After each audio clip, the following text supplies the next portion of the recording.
We open up our Blue Notebook series to preview the upcoming NBA draft and which players could potentially juice Miami's anemic offense. Could it be the son of a former NBA player or an NCAA champion from Central Florida? We'll break down the options in today's episode of Locked On Heat.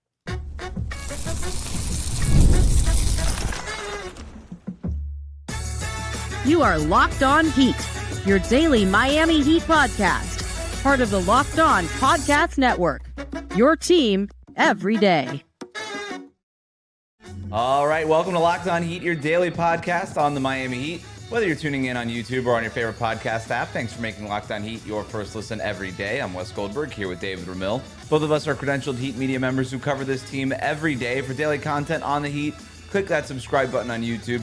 Make sure you are following us on your podcast app. Yesterday, we talked about whether or not there are patterns in the way the Miami Heat approach the draft. If you missed that, it's a good little primer to get you ready for draft season. But we're really excited about today's show. It's our first installment of our Blue Notebook series. We're scouting prospects that the Heat could take with the 20th pick in the NBA draft. As always, as we do every summer around this time, we talk about the pros and cons of a bunch of different players. We come up with some player comps and whether or not they project as a fringe player, a rotation player, an all-star, or maybe even an all-NBA caliber player. So we're going to do all of that. And today we're looking at a pair of guards, or a trio of guards rather, who can help juice Miami's offense. We're looking at Walter Clayton Jr. out of Florida, Michigan State's Jase Richardson, and Will Riley out of Illinois. It's our Blue Notebooks. That's what I'm doing. I'm taking 10 blue notebooks with me to Malibu with my wife. Blue notebooks. Blue notebooks. Blue notebooks. 10 blue notebooks to Malibu. Blue notebooks. Blue notebooks. Blue notebooks. 10 blue notebooks to Malibu. My life. I missed that. Never gets old. Never gets old. We're starting with Walter Clayton Jr. out of Florida, 27th ranked prospect on Rafael Barlow's big board. Here is the host of Locked On Florida Gators with his scouting report. Shooter in the 2025 NBA draft, Walter Clayton Jr. has a new home. I am Brendan Olson with Locked On Gators. Walter Clayton Jr. was the coldest shooter I've ever laid eyes on a college basketball court. No moment was too big for him. In fact, Walter Clayton Jr. might have been too big for every single moment that was thrown in front of him as he led the Florida Gators to a national championship, and he carried the offense at times. You look at the biggest moments, the biggest games, and even if he's not playing a great game at that moment, he goes out and gets the bucket when it's needed. We saw him facilitate the offense all season. He's been proven that he could be a playmaker and not just a bucket getter. If he improves that defense just a bit, you're looking at a guy that's going to have a long career as a rotational player in the NBA. Love Walter Clayton Jr.'s game. I think he's a very modern basketball player, and I think he's going to have a lot of success at the next level. So, David, you did the work on Walter Clayton Jr. We'll start with pros. What did you like about him? The shooting, I think, is a big plus. I think, obviously, 39% from three-point range throughout his career and a significant number of attempts. Just showed the ability, especially in late-game situations, to want that shot. Like I watched the NCAA tournament. I will never claim to be a draftnik. I am not a collegiate basketball consumer of a high level. But watching the tournament and watching him step up in those moments kind of really, I thought, was an exciting glimpse at a player who I thought could potentially help Miami because he just seemed to embrace those moments. So I think aside from the shooting, it was the clutch ability. You're watching, players like Tyrese Halliburton, Jalen Brunson, guys like that who step up in those moments. I'm not putting him in the same comparison, but you need a guy who's willing to embrace those moments. And I think Clayton certainly fits the bill there. So those are things I liked. He also is a 4-year player. To me, that's a double-edged sword. You can either have some benefit come from that, and I think he certainly did because he showed a certain level of poise and maturity at the collegiate level, which I think would help him translate into a seamless fit at the NBA level. So I think that's a big plus there. And other than that, I think he has a good shiftiness to his game, like his ability to stop on a dime, I think is elite. He's not necessarily the fastest. He's not necessarily the strongest, but he's savvy in using his tools to be able to get to the rim at a high level, to stop on a dime for a pull-up shot. whether it's the 3-point shot, the mid-range, or near the bucket. I think he's really adept at being able to control speed and stop very quickly. And that's something that I think a lot of guards at the NBA level have to master. You don't see that a lot. Also, you might have some guys who are more explosive or faster, etc. But a guy like maybe Tyler, I think Jamal Murray are two guys that come to mind in their ability to kind of stop, pop up, and just be able to let that shot fly. So I think that's something that's going to help his game as he continues to be a high level scorer to maybe a decent level scorer at the NBA level. Yeah, that shiftiness is what really stood out when I watch him. His ability to create space, despite the fact that he's not huge, doesn't have this explosive athleticism. And you see guys like Luka Doncic. Shai Gilgeous-Alexander isn't a crazy athlete. Jalen Brunson, right? Like these guys who use their footwork and their elbows and their shoulders and their head fakes and their general shiftiness and, like you said, their agility, ability to stop, start, and kind of go at different paces in order to create that space, right? This isn't the NFL. You don't have to create tons of space as a receiver running a 4.2 40 to get open.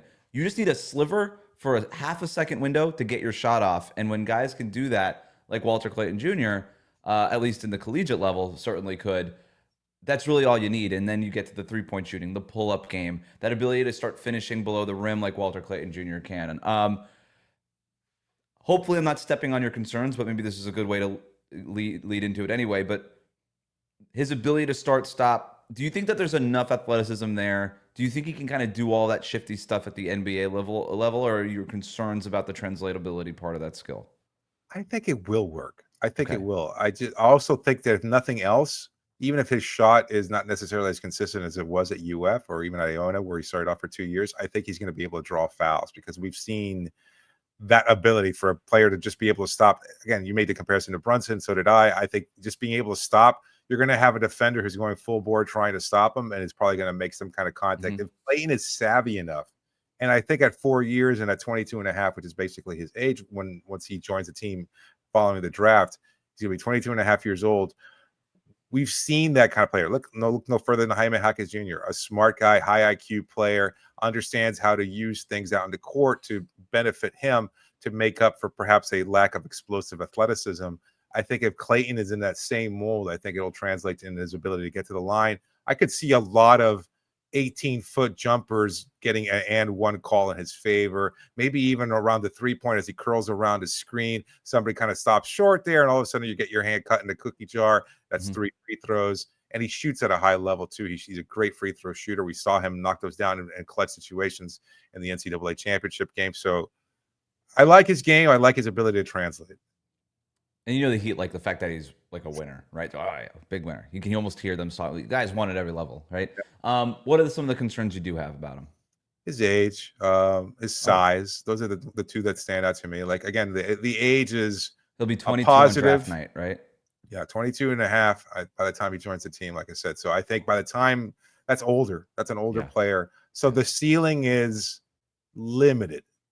He could have, I think he has to be that kind of right combination of he's got good tools and high IQ. If that kind of blends together and he gets the right fit and the team that enables him and empowers him to do what he does well, those could translate to a very high level guard. But I mean, look no further than Brunson. I was a guy who's smallish and he's like, yeah, he's got NBA pedigree because of his dad and things of that sort. He was a second-round pick, like you said before. Like, he's not that kind of player where you would just normally say we're willing to take a chance on him. But I think the age is a concern, the size is a concern, the defense, not a great on-ball defender. So kind of like Tyler in the sense that, you know, he's a great off-ball, great recognition, can break up passing lanes. He's improved a little bit over the course of 4 years at college, but I think still a concern at the NBA level. He just doesn't move as quickly as he needs to, and he gambles a little bit too much. And I think that's going to be a problem at the NBA level because they're going to target him mercilessly. I mean, 6'2" with a 6'4" wingspan. There's only so much you're going to be able to do, right? You could play hard, but you're still going to get shot over on most nights against most players. We already mentioned the comps. I don't know if there's another one that came to mind, but let's do the. We have this scale that we do every year too. We're going to call it the bust or must scale. Are we talking about a fringe player, a rotation role player, an all-star or an all-NBA guy? We kind of break it out in percentages. What do you have for Walter Clayton Jr.? I think I've got a 70% chance of him being a rotation. Okay, 70% rotation player. Percent chance of being a higher level player, like an all-star. Like again, if everything breaks right, it has to be like the perfect set of conditions, and then the rest is maybe a fringe player. Let's say the speed just isn't there, the defense never pans out. NBA defenses figure him out pretty quickly, and they're like, well, we're not going for that head fake kind of stuff. And then maybe they just wind up eliminating him, and then he just winds up not being an NBA level player, and that's totally fine. It happens, unfortunately. Give me the percentages one more time. You had 70% 70, rotation, 5, and 25. 25 fringe. Being a fringe. Yeah, I think that's player. about right. It feels like guys at his size, 1 out of 4 of them work out. Yep. Unfortunately, but that's I remember like I loved Kennedy Chandler out of Tennessee a couple years ago, and I remember. Like, he's 6 foot nothing though, and with no wingspan. I'm just like, as much as I loved him, I didn't project him in the first round. I'm like, these guys just don't work, and it's just so much of a gamble. As good and as polished as they are at the collegiate level, weirdly they're just a gamble at the NBA level because it's a league that self-selects for size. But in terms of his fit potentially in Miami, David, just do it quickly. I mean, I'm his bench score, I assume. Yeah, kind of spark off the bench. If you're going to start Davion Mitchell, if you can re-sign him, he's probably the guy that you bring up off the bench. You could see 2-guard lineups with him and Tyler if you could really want to go heavy offense, but the defense is going to be problematic. We'll talk about Jase Richardson after this on Locked On Heat. Today's episode is brought to you by Open Phone. If you're running a business, you know that every missed call is money left on the table. Think about the last time you had an urgent need, maybe for a plumber or a service provider of some kind. The first person that didn't answer, did you wait? No, you probably not. You moved on. But that's why you need Open Phone. Open Phone is the #1 business phone system built to streamline and scale your customer communications, all from an app on your phone or your computer. Open Phone lets you manage business calls, texts from a single app. Shared inbox feature is a game changer. Your team can jump to any handles after-hour calls, answers common questions, and captures leads so you never miss a customer. Open Phone is offering my listeners 20% off your first 6 months at openphone.com/LockedOnNBA. That's openphone.com/LockedOnNBA. And if you have existing numbers with another service, Open Phone will port them over at no extra charge. Open Phone, no missed calls, no missed customers. We'll be right back. All right, let's talk Jase Richardson. He's 18th on Rafael Ballo's big board. Here's more from the host of Locked On Michigan State Spartans. They say great things come in small packages. That is certainly the case with Jase Richardson. What's up, everyone? Matt Sheehan of Locked On Spartans. And yes, Jase Richardson played his college career, his all 1 year, at 6'3" on a college roster. Well, unfortunately, at the combine, measured just a tick over 6 feet tall, and that could be a limitation for him. On the defensive side of the ball, yes, he was a plus defender in college, but could that lack of size make an impact on the defensive side of the court in the NBA? Does he have any other flaws? Like, yeah, sure, he favors going left more than he likes going right, but guys, overall, this is a dynamic player on the offensive side of the court here. I'm not going to say that he single-handedly dragged Michigan State to a Big Ten title, but there is no Big Ten title without Jase Richardson and what he did on the offensive side of the court, finishing at the rim at a 69% clip, and then from three-point land, goodness gracious, 41%. He has great vision, an outstanding passer. Guys, I know that, hey, he might slide to the back half of the lottery or even outside the lottery, but all things considered, he is a plus player for whatever NBA franchise is about to get him. So you hear him talk about potentially being in the lottery. What's interesting is that Jase Richardson was considered a lottery guy and has started to slide a little bit. And I think part of it is the measurements at the combine. He came in at a pretty clean 6 feet tall. He came in about 2 inches shorter than Walter Clayton Jr. So for all those concerns we had about Clayton's height, yeah, 2 inches shorter even for Jase Richardson. The difference with Richardson is that he's got a 6'6" wingspan. And that could be just enough to allow him to compete a little bit more defensively where it's not a complete negative. And he's a better athlete than I think Clayton is. So you combine athleticism, wingspan, let's call it a draw in terms of the size, athleticism sort of thing. And I think that those are probably more of a similarity than anything between these two prospects. But in terms of the strengths for Richardson, one of the things I love is that he's a son of Jase Richardson, son of an NBA player. I just like those guys.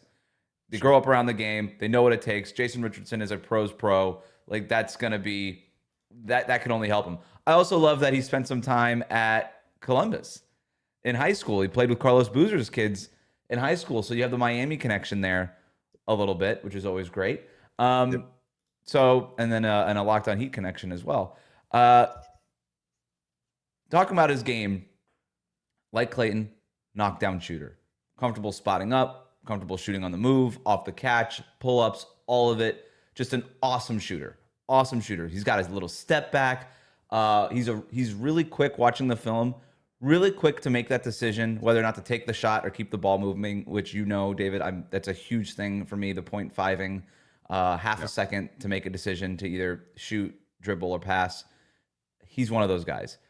He's really quick to take that shot against a drop defense, which I love, because if you're that elite of a shooter, I don't want you worrying about it, thinking about it. I want you to be instinctual, quick trigger. He definitely has that. But he's not just an outside shooter. Very good at finishing below the rim. He's not an above the rim finisher because of his size and his athleticism, but he shot 69% at the rim overall, despite the fact that this guy doesn't really dunk. 69% at the rim overall and 64% at the rim while in a half-court setting. So this is not just a guy that needs to get on the break in order to finish at the basket. He could do it in the half court, which is, to me, the thing that maybe sets him apart the most from Clayton, who's sort of an average finisher. This guy's elite finisher. He's got flashes of a floater. I love the body control. I love the tight handle, the touch in the paint, good feel and pace, plays hard, and he's really active defensively. Like, he's going to be a negative defensively at the NBA level, but I do like that he wasn't at the college level. I'm not sure how much that's worth, but I like it. I like that he fights. I like that he's competitive, and you combine that with the 6'6" wingspan. He'll at least be able to get over some screens and be a little bit better than maybe you think for a guy at his size. But those are I like this guy a lot, and I've liked him for a while. You did. Yeah, you did. I remember you, even well before the tournament, you were saying that was a player that you were looking out for. And I mean, it makes a lot of sense. You bring up a good point about players that have that lineage, kind of maybe in the Darius Garland mode, a guy who's smallish, but again, you grow up around basketball players, you grow up around the NBA game at a high level. That usually translates. It just makes a difference. Like Tom Izzo at Michigan State, a guy who doesn't play freshman, and he wound up emerging as a part of the rotation because he's just that good. You couldn't keep him on the bench, and it worked out in their favor. He's kind of fast twitchy. I like his shiftiness again. It's a little different. I'd say he's significantly quicker than Walter Clayton, and it seems like that speed. It's going to help him a lot more in terms of being able to finish at the rim and using, although smaller, I think he'd still get to the rim at almost as high a level, maybe not even, maybe even higher than Clayton could. So I think there's a lot to like about Richardson's game. The size concerns. We just did that episode about what we like and what we don't like, or what the Heat typically look for in the draft. So let's get into what you don't like about Jase Richardson. Yeah, both of these guys below 6'6", which was one of our standards of the Heat don't draft guys that are under 6'6" over the last 4 years. Both of these guys well under that. But we also said we are surprised every year, so this could be the year that we get surprised. But yeah, the size is the biggest con and the biggest concern I have. The other thing I have, though, beyond just the boring size stuff, is he was kind of a tweener at Michigan State. Not really a point guard. Not really a shooting guard. They definitely did not run their offense through him, man. Jase Richardson, right? How he projects to the NBA level, that's a little concerning, because he kind of has to be a point guard at that size, because if he's not the point guard, that means you have another small guy out there. Now you have two small guys out there. That could be an issue. So you kind of need him to be the one small guy on the court. And if he's going to be the one small guy on the court, unless he's playing with an oversized playmaking wing, or like a Shai Gilgeous-Alexander or Luka Doncic type, just one of these super jumbo point guard guys, that's gonna hurt his like utility at the NBA level and the kind of lineups that you can play him with. Did not have a lot of games with a lot of assists, but when watching him, I think he's a pretty decent passer, And so the big question when you kind of start reading scouting reports and looking into this stuff is he not a playmaker, or was he sort of not asked to be a playmaker at Michigan State? And can he tap into that in a role where he is asked to play make and pass a little bit more? I actually think it's more the latter. I think he's got really good feel for the game. I think he's not a great passer, but I think he's a decent passer. He can hit the big man in the dunker spot with that drop off pass. He can hit the guy in the close corner. Just basic stuff. And his size will limit his ability to pass over the top like a Halliburton or something like that. But I think he can make the passes. But again, we haven't seen it at the college level, and that would be my biggest concern with him. In terms of bust or must scale, I have him at, I have it written down, 15% fringe, 65% role player rotation guy, 20% all-star. Ooh. And I go that high because I'm like, okay, 1 out of 5 Jase Richardsons. Can that guy, it might be a little high, but you think about his ability to be a 3-level scorer.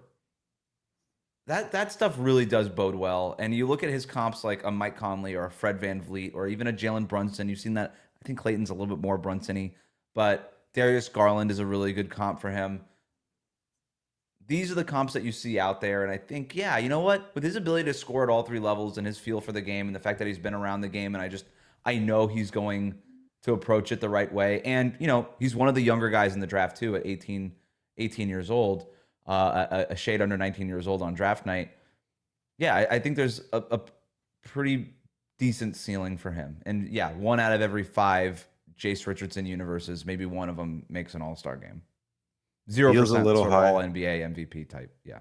Yeah, no, yeah. I think that a lot of it has to. I mean, I know, look, this is the NBA draft, and it's always such a crapshoot, and you never really can project. But you look at a player with, let's say, physical limitations or concerns, and a lot has to just go very perfectly for them in order to be able to achieve beyond just becoming a rotation player. Like you said, it like maybe 1 out of every 4, it might be 1 out of every 5 guys that could actually just stick around a roster when they're already so much smaller than everybody else out there. They have to be able to show something at an elite level. For him, it'll probably be his scoring.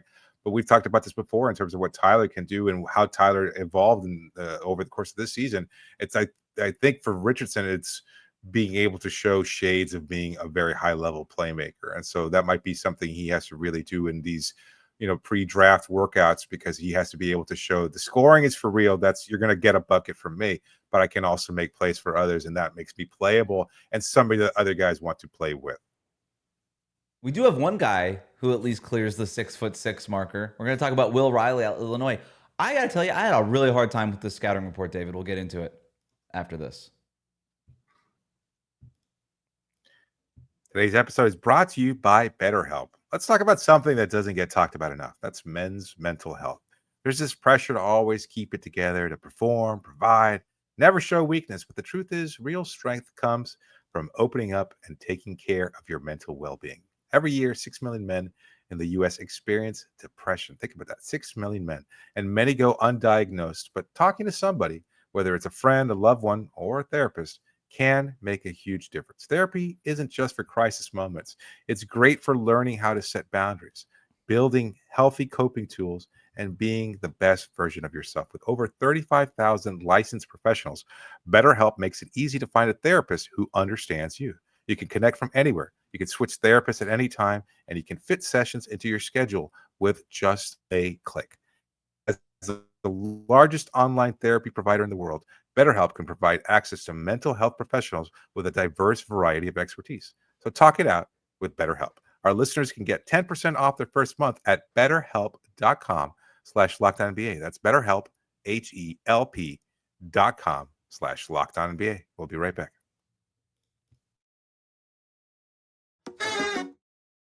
Let's talk about Will Riley out of Illinois.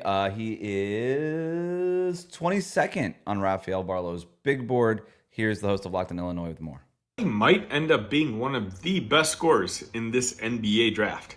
My name is Sunny Verma, your host of Locked on Illini, and it was such a pleasure to cover Will all season long. Will came with a lot of fanfare. He was the highest ranked recruit for Illinois in the modern era, and he did not disappoint. a 3-level scorer who can find his own shot. He can attack the rim. He can shoot the 3-point shot. As the season progressed, he got better with his playmaking skills. And I would argue by season's end, Will Riley was the best player on a 22-win Illini team. I don't know where Will Riley is going to eventually end in the NBA draft. I do think he has potential to go in the late lottery pick, but I will tell you one thing. I think there's going to be a lot of teams that are going to regret passing on him. Not sure I agree, David. Here's my scouting report. I wanted to get really excited about this guy. So Will Riley, 19 years old on draft night, 6'8" with a 6'9" wingspan, 185 pounds wet. Averaged 12.6 points per game on decent shooting splits, but kind of wanting a little bit more. Here's what I do like about him. Really smooth. Just like smooth moving with the ball. And this is one of the things I kind of look for is, does it look like it's a struggle for you to move up and down the court? Or how natural of an athlete are you? This guy is a naturally fluid athlete. And I like that not just because of the athleticism part of it, but also these guys tend to not get injured as much when they're that fluid of an athlete. And so I do like that about him. He glides across the court. He can finish around the basket after 1 or 2 dribbles.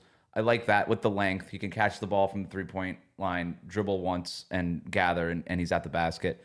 The spot up and pull up jumper looks really good. I wish the overall percentage was higher, 43% overall, 32% from 3. But the form looks really good. He is not afraid to pull up on contested shots, and he has a really high release point. So at that 6'8" size, David, you talk about this all the time with Duncan Robinson. You're like, at that size, you just shoot it. There is no hesitancy with Will Riley. I saw a scouting report say he's never seen a contested shot that he doesn't like. And I thought that was really well put. With his size, decent playmaking chops. 2.2 assists to 1.2 turnovers. Not an elite assist to turnover ratio, but functional, right? Like he could be a cog in your offense and kind of keep the ball moving. He's good at finding the passer or the roll man out of the pick and roll. There's some potential there maybe for him to run some secondary pick and roll stuff off to the side at the NBA level. Good feel for scoring in transition, just gets right to the bucket. Good cutter when he's asked to be off the ball. One of those things where I have marked him like, can he do that more at the NBA level? Was that a function of his college team just needing him to have the ball in his hands a lot? I think so. He's got a really good feel for the game offensively, and there's a lot to like there. Those are the things I like about him. Seems like he's got the tools, right? Like it just seems like that's a prospect that you could say you could really easily talk yourself into, because he does have really what seems like high level skills, high level athleticism, shooting ability, size, a lot of the things that you're looking for in terms of, if we're just getting down to the nuts and bolts of the draft, he looks the NBA type. He's an NBA player body for sure. Yeah. But it just doesn't seem like anything really clicks at that high level. Like it just doesn't. Something's I don't missing. know that. Absolutely. That's where I'm at too. I'm watching the film. I'm like, checks this box, checks this box, checks this box. I'm like, why am I not more excited about this guy? He's a long wing with scoring potential who could do something defensively. He is not a traffic cone on defense. And I'm like, why don't I love this guy? Is he a poor man's Michael Porter Jr.? Ooh, Michael Porter Jr. was more explosive and more of a ball, like a selfish ball handler. Riley will be a cog in your offense. He's almost like a poor man's Zachary Rizichet. Oh, wow. Okay. Right? Which maybe that's why I'm not even excited about Zachary Rizichet. I think he was a fine first pick last year. He'll be okay player, but nobody's going to be telling their grandkids about the time that he saw Zachary Rizichet, right? Like, so maybe that's what it is. Let me get into some of my concerns with him, though. It starts with the size, the physical profile. Yeah, he's got the height. He's very, very thin. And he struggles with physicality on offense and on defense. Like, he shies away from contact on drives. There's a lot of Mikal Bridges sort of dribble, then fade away from the basket in his game. Defensively, these NBA guys are going to put an elbow into his chest and just move him out of the way. So I think there could be some real concerns defensively with him. Kind of the way that there were with like Nikola Jovic his first year before he added muscle. But then again, you just hope, okay, you do the evaluation on the frame in a couple of years. Could he build muscle like Jovic did, right? And Jovic hasn't moved nearly as much as he was as a rookie. But he's also not an elite athlete. He's not going to separate off the bounce very much. He's not going to be playing above the rim a whole lot.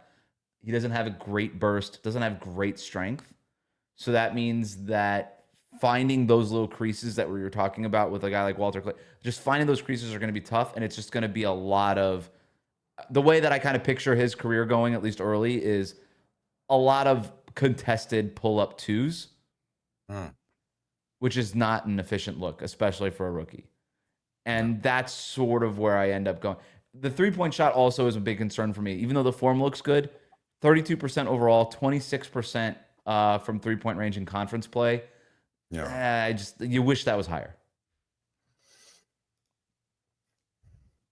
Yeah, I mean, there's tools there, and yet it just doesn't seem like, I don't know that he's going to be an NBA level player. So I'm curious where you have him in terms of your bust or must here. Because it kind of feels like he's going to gravitate more towards the fringe level player. I've got 30% fringe, 52% role player, 18% all-star, 0% all NBA. Yeah. Wow, you go heavy on the all-star there between Richardson I tried like is there a 1 in 5 chance that he could make an all-star team? No, there isn't. Like, I guess the way I think about it is like the universe is like, are they like in 5 simulations of Will Riley's career, is there one simulation where he ends up making an all-star team? Yeah, I think so. Like, if he adds size and then like in year 4 or 5, he could be a Chris Middleton type, right? Like I said, like the feel for the game is there. The shot looks good. Like, could he be a Chris Middleton, Kevin Martin type? Or is he going to end up being like a Bub Carrington type who Wizards fans are sort of excited about? But I don't know that anybody's saying like we're going to build around this guy. So I think, probably almost twice as much of a chance as him just sort of hanging out on the NBA's fringes. And this feels like just where we're at in terms of this year's draft and Miami's draft position. You've got a lot of high-end players at the top of the draft. That's just not the case for Miami. They're picking 20th. So everybody that you look at here is going to come with some significant questions about their ability to translate to the NBA level. And I think that's just where we're at. So what we're going to do, and I'm springing this on you, David, because I just thought about it. But what we tend to do at the end of all of our blue notebook scouting reports, we kind of make our own individual big boards. And so we're sort of working our way toward that right now. Yeah. Any of the guys we talked about, are they going to be one of your guys? That's how I think about, like, before I even get into the rankings and stuff like that. I'm like, is this one of my guys? Is this one of the guys I'm excited about in the draft? Are any of the 3 guys going to be any of your guys? I think I put Richardson and Clayton in the top 25-ish range, like between 20 and 25. I think that's where they'd kind of fall. I'm a Richardson guy. I'm excited about him. I got to do a little bit more. You did the Walter Clayton homework. I got to do a little bit more work on my end on Clayton to decide whether or not he's one of my guys. But if the Heat did take him at 20, I'd be really excited just because I'm like, oh, they definitely see something with this guy. They saw something, yeah. With Jase, I would be excited no matter who got him. I think he could compete and score at an NBA level. I don't think he'll be an all-star, but I think he could just do some stuff. And at 20, and in that range, that's what you're kind of looking for. That was fun. The first Blue Notebook in the books. We'll have another one for you later this week. We haven't decided on a theme for that one yet, but safe to say you're going to want to hear it. Thanks so much for making Locked On Heat your first listen today. For your second listen, if you haven't had enough NBA draft content yet, check out the Locked On NBA Big Board Show. NBA draft expert Rafael Barlow reacts to every workout, interview, and rumor leading up to the NBA draft. You should subscribe to his newsletter as well. He's got some interesting stuff about what the Spurs might be planning at number 2. Some stuff might be going down in this draft. I am very excited for it. Find Locked On NBA Big Board on YouTube and wherever you get your podcasts.